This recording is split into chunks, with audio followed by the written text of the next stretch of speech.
KaraokeBooks. The Wonderful Wizard of Oz. Lyman Frank Baum. Audiobook. Chapter 11. The Wonderful City of Oz. Even with eyes protected by the green spectacles, Dorothy and her friends were at first dazzled by the brilliancy of the wonderful city. The streets were lined with beautiful houses all built of green marble and studded everywhere with sparkling emeralds.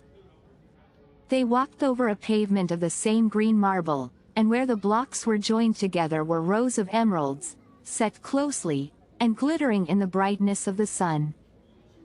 The window panes were of green glass. Even the sky above the city had a green tint, and the rays of the sun were green. There were many people, men, women, and children, walking about, and these were all dressed in green clothes and had greenish skins.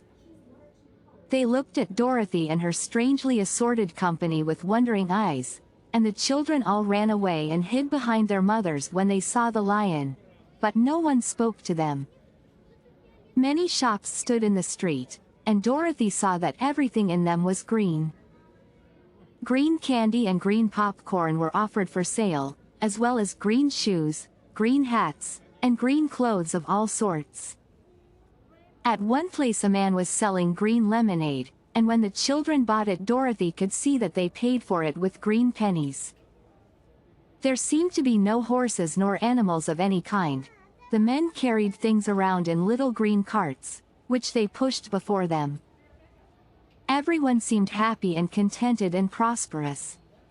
The guardian of the gates led them through the streets until they came to a big building, exactly in the middle of the city, which was the Palace of Oz, the Great Wizard. There was a soldier before the door, dressed in a green uniform and wearing a long green beard. "Here are strangers," said the guardian of the gates to him, "and they demand to see the Great Oz." "Step inside," answered the soldier, "and I will carry your message to him." So they passed through the palace gates and were led into a big room with a green carpet and lovely green furniture set with emeralds.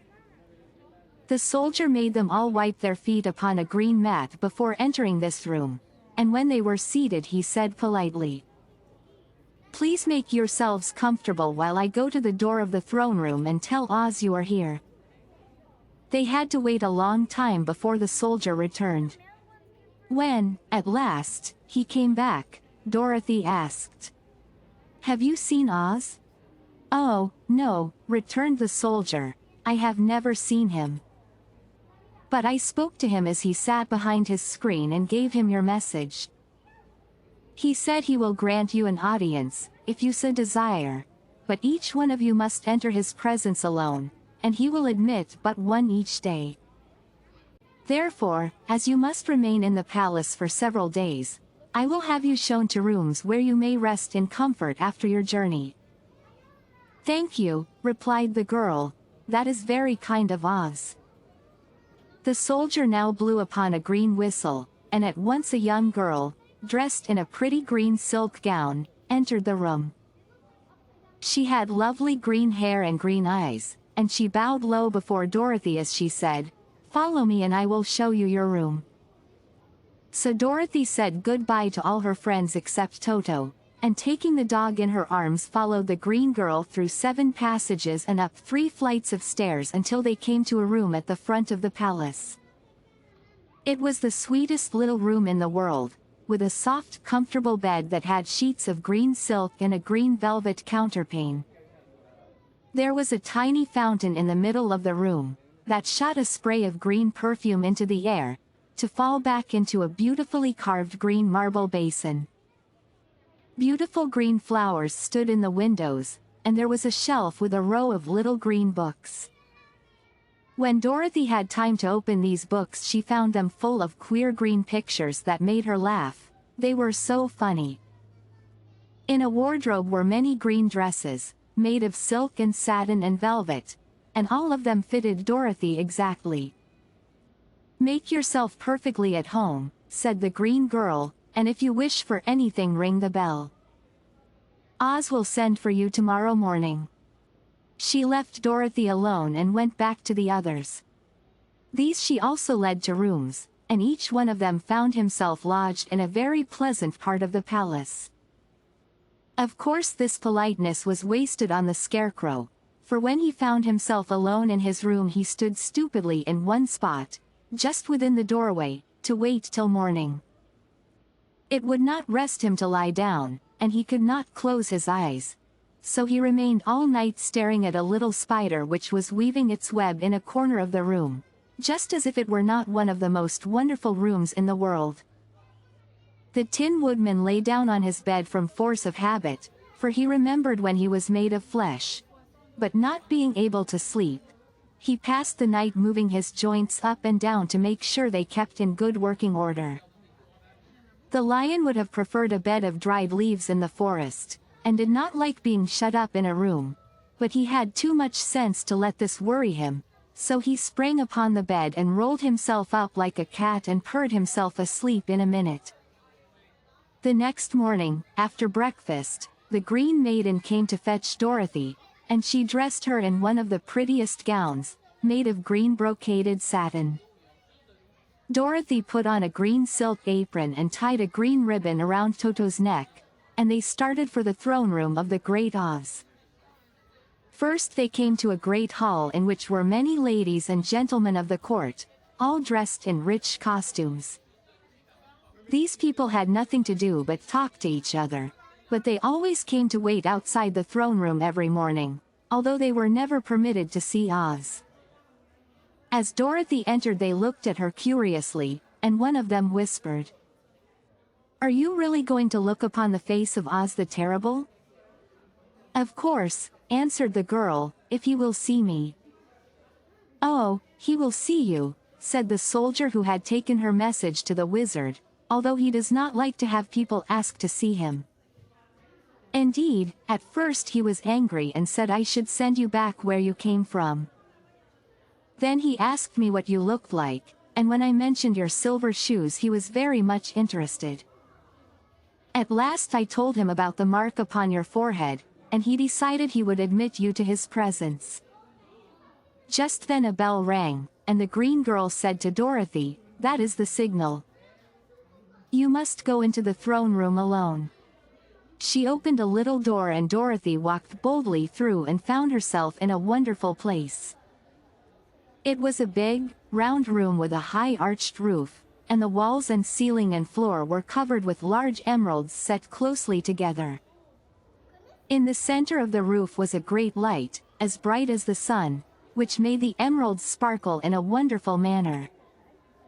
But what interested Dorothy most was the big throne of green marble that stood in the middle of the room. It was shaped like a chair and sparkled with gems, as did everything else. In the center of the chair was an enormous head, without a body to support it or any arms or legs whatever.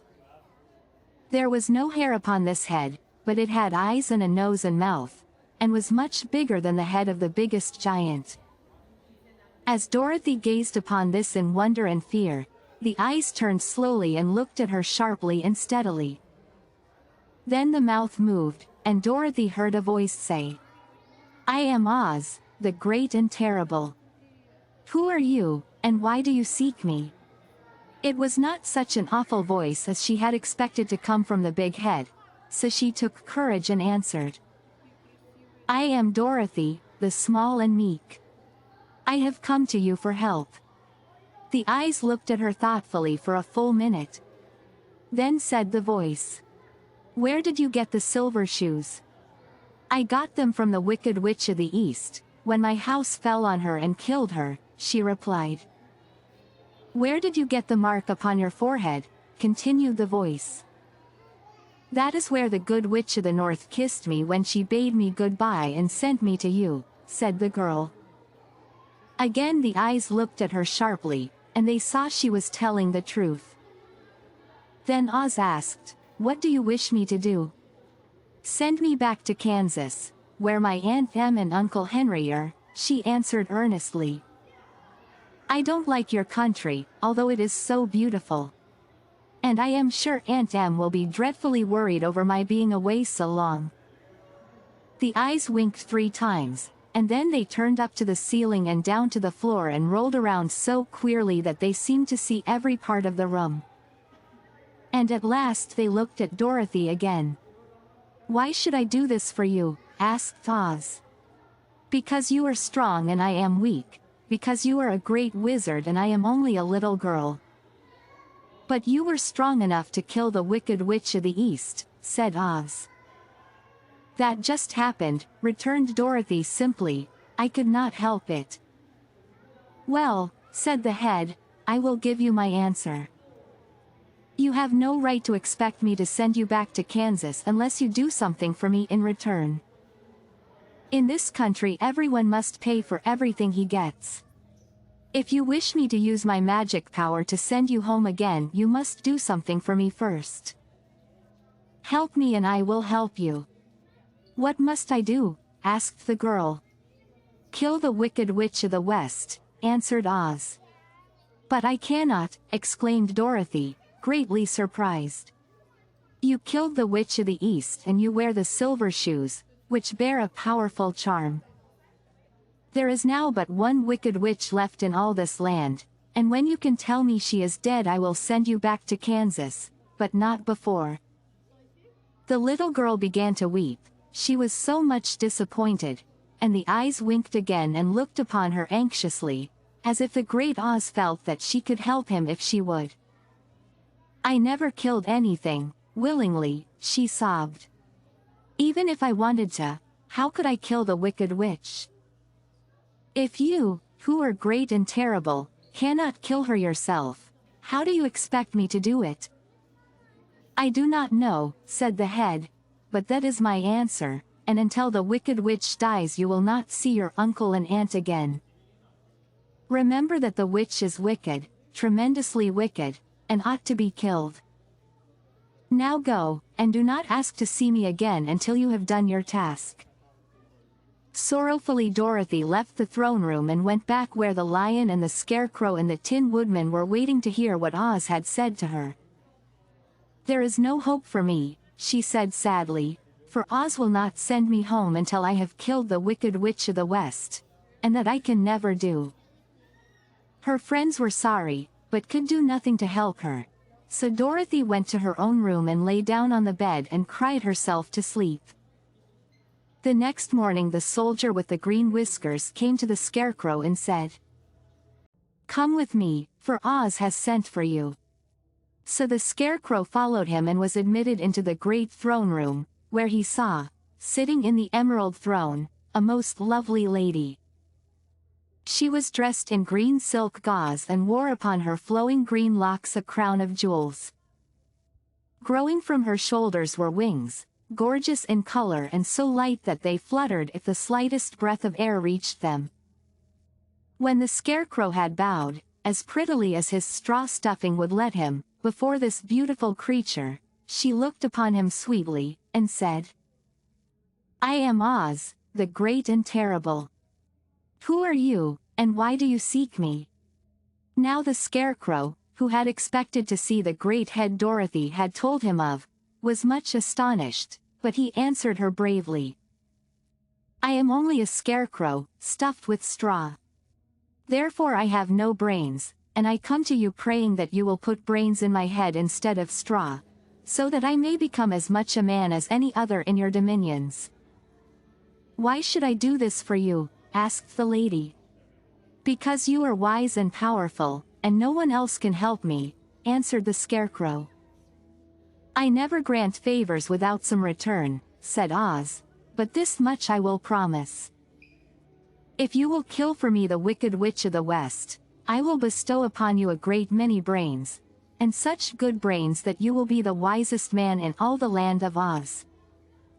"I thought you asked Dorothy to kill the witch," said the scarecrow, in surprise. "So I did. I don't care who kills her.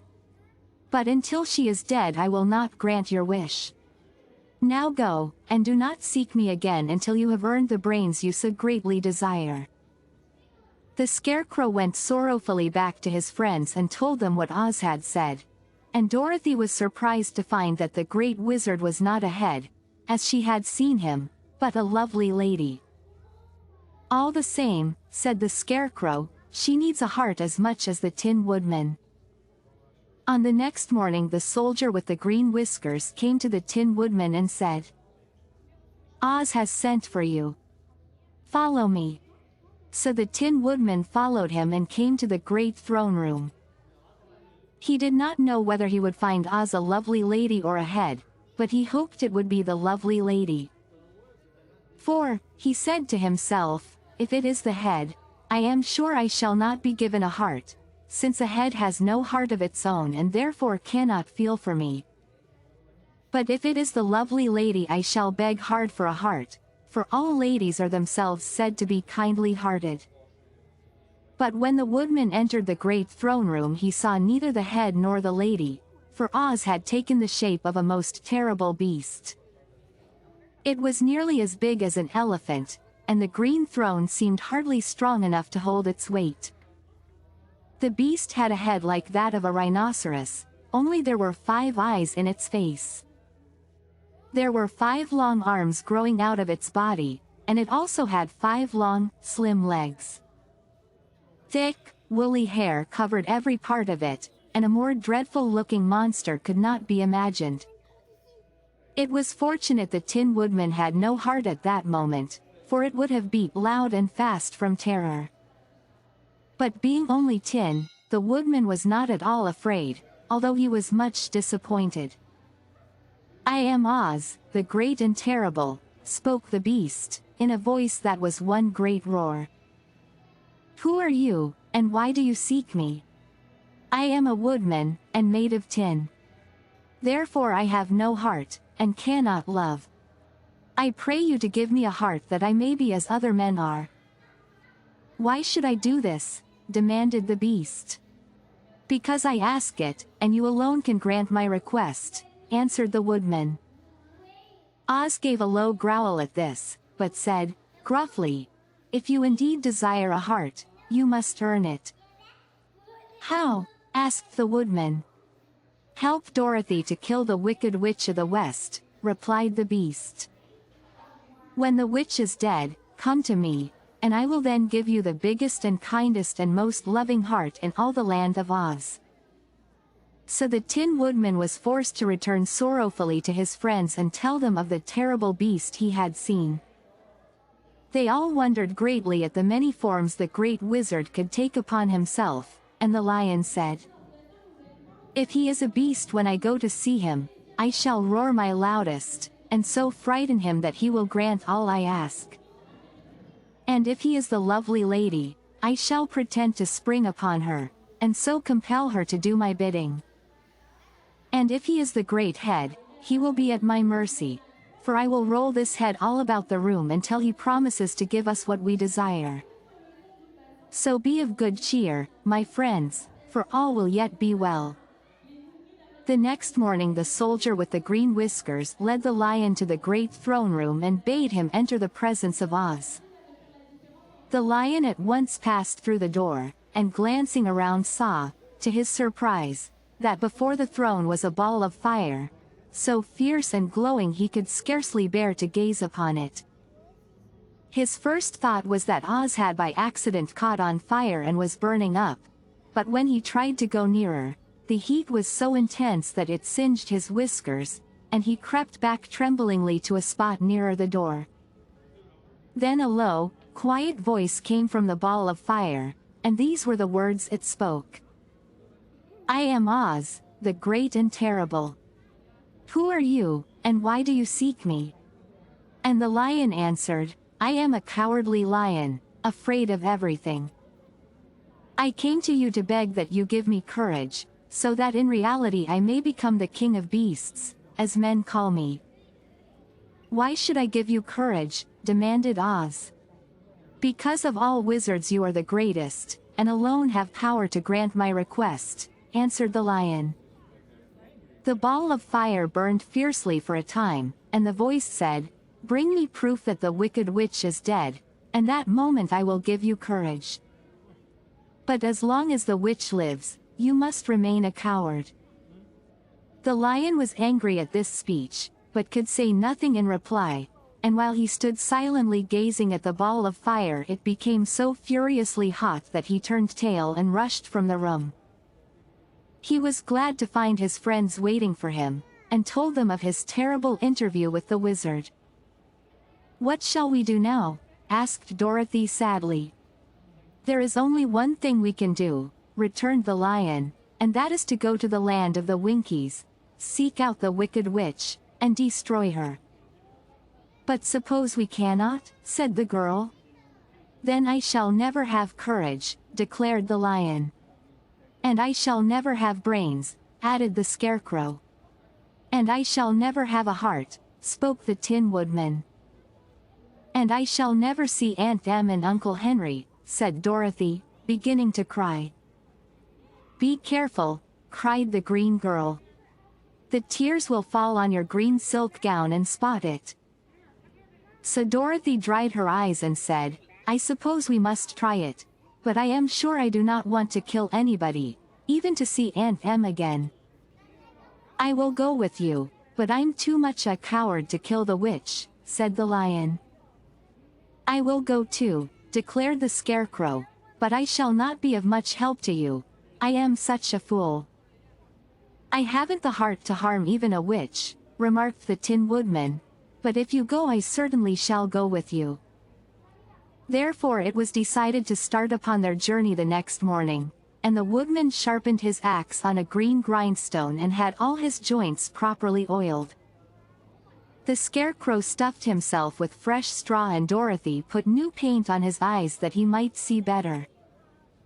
The green girl, who was very kind to them, filled Dorothy's basket with good things to eat, and fastened a little bell around Toto's neck with a green ribbon.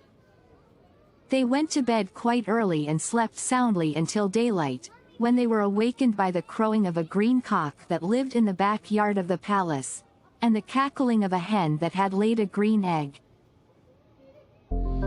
If you liked what you heard, please subscribe to the channel.